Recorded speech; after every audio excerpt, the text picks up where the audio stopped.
Portmore man gone missing. Hi again and welcome. This is Links 007 TV News Report, and we'll be right back with the full details to come. Welcome to Links 007 TV News Report, providing you with the best in local and international news updates.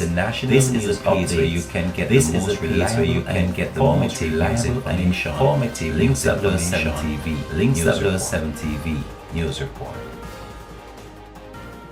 Welcome back and thanks for joining us. This is Links 007 TV News Report. Raymond, age 56, of Gortuka, Portmore, St. Catherine, has been missing since Wednesday, January 15.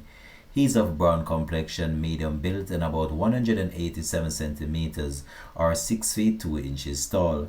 Reports from the Portmore police are that Mr. Fair was last seen at home. His mood and dress at the time he went missing is unknown, and he has not been seen or heard from since. Anyone knowing the whereabouts of Raymond Fair is being asked to contact the Portmore police at 876-989-8422, the police 119 emergency number, or the nearest police station. This has been Links 007 TV News Report. Thanks for watching.